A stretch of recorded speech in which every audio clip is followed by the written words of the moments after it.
Hey friends, Ash here with Gents. Today I'm coming at you guys with 5 warm weather summer fragrances that I wish performed better than they do. Yeah, it's another summer based video. The reason for that is it's the middle of summer and it is insanely hot every time I go outside and I feel like I'm going to burst into flames, so I figured why not cover some more of the stuff that I'm actually wearing. And yeah, I'm going to be getting a haircut soon. So yeah, 5 fragrances to talk about today. All of these fragrances are lacking in the performance department. Very sad, lacking in performance, but specifically projection or longevity or both. So let's jump into this and go over these fragrances together.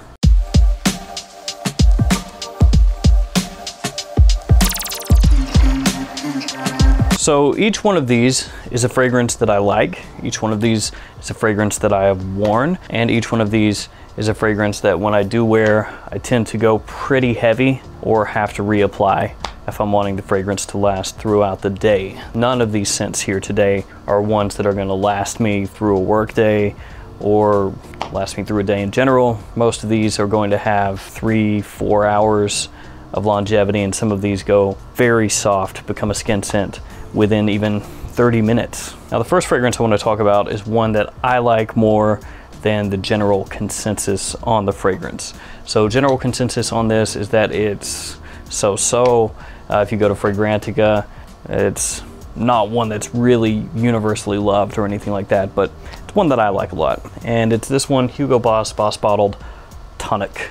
It's got apple, ginger, cinnamon, and a big citrus combo in here. So it does have that Boss Bottled DNA, which is apple and cinnamon mainly. This one freshens things up a lot. It does use that tried, tested, and true combination of ginger plus citrus, but instead of focusing on the citrus, this one focuses more on the apple. Again, bringing it back in with that Boss Bottled DNA. This is one I've talked about off and on a number of times during this channel's lifespan. It's a great springtime fragrance. It's a great summertime fragrance. It's obviously more of a daytime fragrance. You can tell that just by looking at the bottle, you know, that fresh looking water coloration of the fragrance, but it just does not have great performance, unfortunately. This is one of those fragrances that sits close to your skin pretty early on, doesn't project very far, so it's going to be more of a personal kind of scent cloud with this one. The longevity on Boss Bottled Tonic is actually better than most of the fragrances I'm going to talk about here today.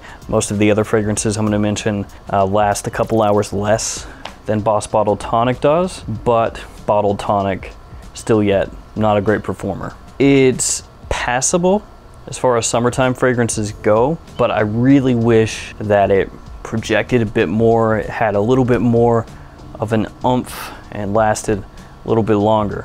Now, at the same time, I do understand that summertime fragrances, you don't necessarily want to be projection beasts. You don't want them to last 12 hours because when it's really hot outside, you don't want to go out and have too much fragrance on, or a fragrance on that's too strong that people are going to be offended by, because it could make for uncomfortable situations. You know, if people are like, oh God, what is that guy wearing? And it makes you feel self-conscious. So I get it why most summer fragrances are not that strong, but still just a little more performance. Next up, Acqua de Parma Oriontia di Capri. This is from their Blue Mediterraneo line. I've talked about this one a number of times. It is one of my very favorites from the line. This one has orange and also mandarin orange, so 2 different orange notes, along with caramel and petitgrain. This one is really all about the orange, especially in the opening. It smells fantastic. I love the opening of this fragrance. Unfortunately, the opening doesn't last for a really long time, and then once that citrus burns off, fragrance again sits really close to the skin. Actually, I'm going to spray this one out just so I can smell that opening again. Yeah, it's great. It smells awesome. Sweet orange with a little hint of green. That's great. Very refreshing, brisk, again, slightly sweet. This is one of the best from the line as far as the opening goes. Unfortunately, once that opening does go, there's not a ton in there to keep you coming back. It's all about the opening. And it's not that the dry down smells bad. It's just you know, the opening is up here and then the dry down is down here. So there's kind of like this disconnect where it starts off on this huge high note and it's nowhere to go but down from there. So with that one, I wish that that opening could be stretched out just a little bit longer, given a little bit of an oomph, a little more projection, and that the fragrance in general just perform better. Next up, this fragrance from the House of Imaginary Authors, one of my favorite indie brands, Saint Julep. As with all Imaginary Authors fragrances, the notes are on the back of the bottle right here. Sweet mint, tangerine, southern magnolia, bourbon, grisalva, sugar cube, and crushed ice. This one is a fantastic sweet mint fragrance with a little bit of citrus off the top, and the opening is so uplifting for me. It smells just great. It's got the tiniest little hint of booze in there, that sparkling mint, and it just fades so quickly off my skin. Out of all the fragrances I'm going to talk to you about today, this one is the one that turns into a skin scent and disappears the quickest. This fragrance, I can bathe in this stuff, which actually if you look here, there's a good amount missing. That's because when I wear this, it's like 10 to 15 sprays. It's just going really heavy with it. And unfortunately, it just does not last, it does not project. While it does last in the opening, it's great, it's fantastic, but it doesn't last long. Up next is a fragrance from the House of Jimmy Choo, and this one has a strong similarity to Dior Homme cologne. So you probably already know what it is, Jimmy Choo Man Ice. And when I say strong similarity to Dior Homme cologne, it is more so in the opening of the fragrance than it is in the entirety of the fragrance. So when you first spray this on, you're gonna notice that similarity to Dior Homme cologne right away, immediately.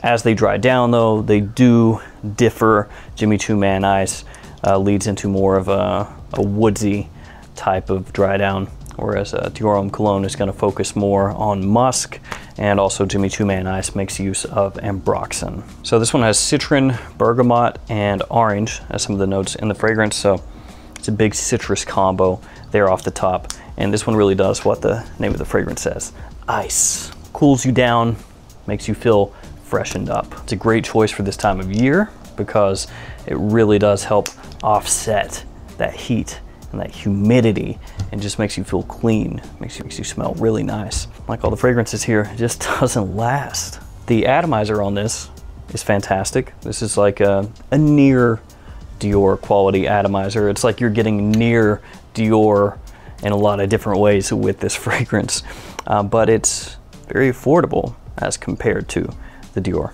This one you can typically pick up under 30 bucks, so I don't really mind spraying it heavily. I don't mind reapplying it because it is inexpensive, but at the same time, I really wish it lasted a bit longer, projected a bit farther. And as I mentioned toward the beginning of the video, I get it. It's a summertime fragrance, it's light, it's refreshing. You know, it's not really the type of fragrance made to be a hardcore performer, but still yet, after you've, you know, sprayed it on for the third time of the day and then 2 hours later, you can't really smell it again, you still might wish for a little more performance. Now this next one is maybe not one of the official 5 of this list because I don't own a full-size bottle of it. I just have a decant, but still wanted to bring it up anyway. It's this one, Atelier Cologne Orange Sanguine. This one has blood orange, bitter orange, and geranium. And this fragrance, for the longest time, if you would ask somebody, hey, what is the most realistic orange fragrance I can buy or citrus fragrance that I can buy, people would say, check out Orange Sanguine. So for a long time, that's the way this fragrance was talked about. That's the way it was pitched. You know, people would say, oh, super realistic citrus, but it doesn't last. And yeah, that's pretty much what it is. I mean, it's very centered on orange, which you expect because of the name. Again, blood orange and bitter orange. So you have kind of a contrast there. You've got a couple different facets of orange, and it smells great. Now, opening wise, I think personally, I still prefer the Acqua de Parma, Oriontia di Capri, but this one is very good as well. With this one, you do get a little bit of a slight fresh floral nuance, again, from geranium as the fragrance begins to dry down. But it is one of the best orange openings in fragrances that you can find. It just sadly doesn't last. That opening doesn't last for a really long time. The fragrance doesn't stay on my skin for a very long time, and it doesn't project all that much once that orange starts to die away. And that's going to lead me into the last fragrance. Since that one kind of didn't count, since I don't have a full-size bottle of it, I'll do one more, and it's going to be this one, YSL Loam. This one has tonka, lemon, ginger, bergamot, and spices as some of the notes in the fragrance. This one at this point is almost like a modern classic men's fragrance because so many people have owned this and worn this over the years. It has stood the test of time, still sells really well. You're still gonna find lots of people rocking this one. To me, this is one of the fragrances that really helped kick off the whole ginger plus citrus thing because it makes heavy use, especially of ginger in the opening. That's what gives this that sparkly, kind of effervescent vibe where it really grabs your attention in the opening, and the bergamot playing along with that smells great. It's very versatile, just an awesome spring, summertime fragrance. Now, some people will hate on Loam because it's been around for a while and lots of people have worn it. So to some people, that fragrance is worn out, you know, it's past its prime. But what La Nuit de Loam did for cardamom, Loam did for ginger, as I said. And unfortunately, YSL Loam, yet another fragrance that not great in the performance department. Now, of all the fragrances I've talked about today, that one is probably the one that does have the best performance off my skin. It's not a really heavy projector, but you know, you can pick it up at least from a decent distance. The longevity is not crazy, but it lasts long enough that you can make it, you know, most of the way through a work day. So whereas some of these fragrances I've talked about here today basically disappear in what feels like 30 minutes, that one lingers a little bit longer and projects a little bit better. Still yet though, where a lot of people will say, oh, I wish La Nuit de Loam had better performance, and I can get with that. This one is about the same way, you know? It's a spring and summertime fragrance instead of a fall and wintertime fragrance like La Nuit de Loam, but when you're wearing it, sometimes you wish just that little extra push of performance would really do wonders for it. And that one's gonna wrap this list up, YSL Loam. So there we go, guys. 5 summertime fragrances, technically 6, that I wish had better performance. Better longevity, better projection, just better performance. I'm gonna try to sneak in some videos that are not based around summertime fragrances here in the near future. It's just, that's what I've been reaching for. Yeah, it's just been really humid, really hot, kind of miserable outside, honestly. And so things like this help make me feel a little bit less muggy. All right, guys, that's gonna do it for me. Thanks for hanging out with me today. Thanks for all your support. Stay safe out there. See you tomorrow with another fragrance video.